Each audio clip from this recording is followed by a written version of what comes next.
event, and I'll be your master of ceremony today.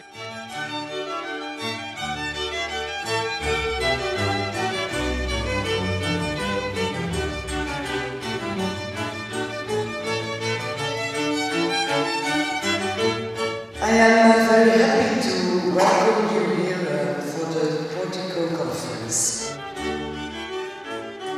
And we found 4 partners to cooperate with the same ideas, with the same problems, with the same financial wishes. And together we thought, what is the togetherness of our initiatives? Stimulate the urban development of historic cities by linking the knowledge economy to the experience economy, developing and testing new techniques for ultralight building and conservation of cultural heritage, and carrying out unconventional urban projects with mixed partnerships. Our keynote speaker is Portico. When the United States started as an independent country in 1776, the building that we're in was as old then as the United States is now. And so people get a different perspective of it. What is special about Portico is that we do not see cultural heritage as a barrier to investment in historic cities, but rather as an opportunity. It's an opportunity to promote the economic attractiveness of cities, but also an opportunity to conserve our cultural heritage so that future generations will be able to experience it as well. And we often hear those old buildings just don't fit the needs of the 21st century economy. That is an absurd proposition that can only come from someone with no imagination and no willingness to look around. Name the most cutting-edge 21st century businesses: biomedical research, computer graphics, astrophysics, international finance, and I'll find you an example of that activity housed in a heritage building. Especially in a city like ours, with a fascinating history of many centuries, the risk of irreversible damage to our material heritage is quite high.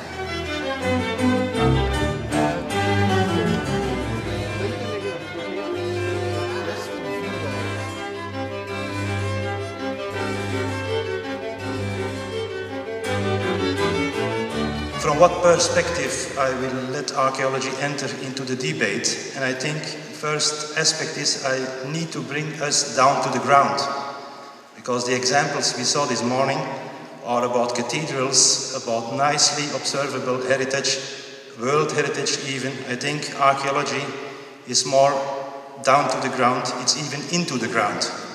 But it would be a mistake to only connect heritage buildings with tourism. There are many more ways that heritage buildings can be used as a local resource. In the US, 95% of the heritage resources have nothing whatsoever to do with tourism. And we were created by the Council of Europe 10 years ago. I'm going to talk about realizing the benefits. I think the conclusions we reached with Inherit are quite relevant to what you're doing in Portico. We are representing the WE funding. We have allocated already around 50% of our funds. We're expecting a lot of knowledge exchange. We're expecting to share and jointly deliver outputs. And we would certainly extend our support and help to the Portico project and look forward to working with you in the future. Thank you.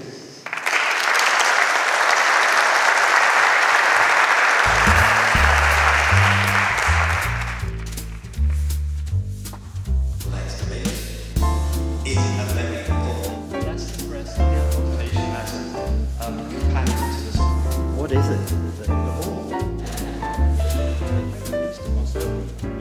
Step one is ask yourself who you are. Central to economic value is understanding, is knowledge. Politicians, they are also very sensitive to these arguments. The main thing is, I believe, is that it is be studied correctly. Have an applause for our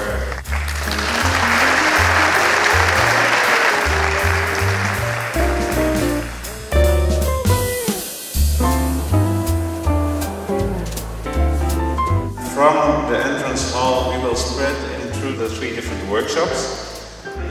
You can decide there in the entrance hall with which group you will go.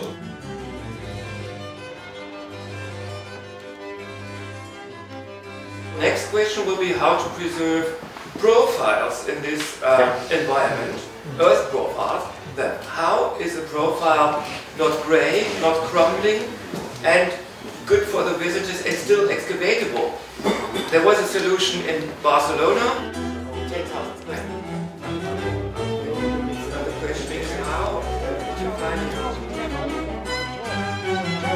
Anybody here that ever heard of digital storytelling? Why could you use digital storytelling? This classroom is full with people that have all kinds of great stories to tell. Because maybe we get more involved if we are allowed to tell our stories. Today they look like that. They already started, in fact, with this refurbishment, and you see the stairs here refer, in fact, to the medieval stairs which were there.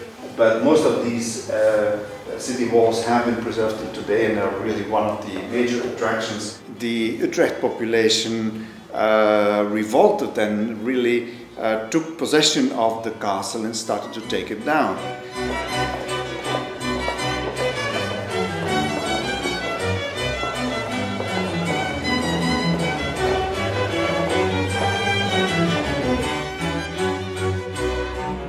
So what's the aim of the Students' Challenge? The aim was to bring together students from different disciplines, from universities of the cities, of the partner cities of Portico, and they were asked to develop a business case, let's say a project, which was in some way linked to the investments in Portico. So we ended up with 6 teams.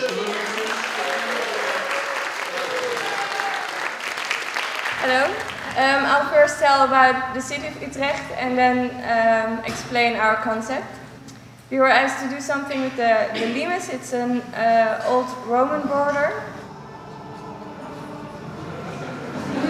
Yeah, we are from the University of Chester.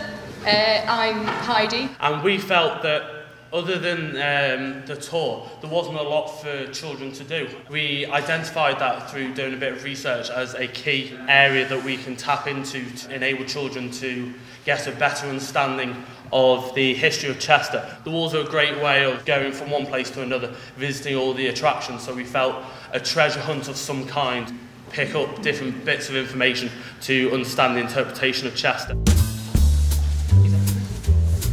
Within the poetry, but for filling this test, they will look around them. This person is holding 2 iPhones and he's spinning it around.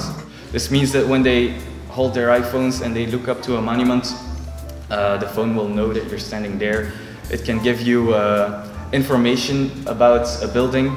And then you must scan a QR code that you see over here normally. You need to scan it with the camera of your smartphone. Are from the Archeologische Zone in Cologne. We are here today to present our concept for the Portico Student Challenge titled Shaking History. People were astounded to hear that a major tear in the mikveh walls was caused by an earthquake. Then of course using earthquakes as a way to present history as an exciting and interesting topic. That's all, thank you.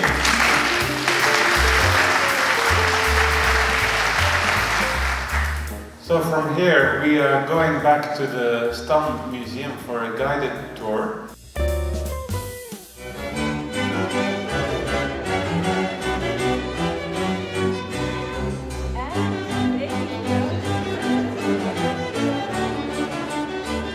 They were just wonderful.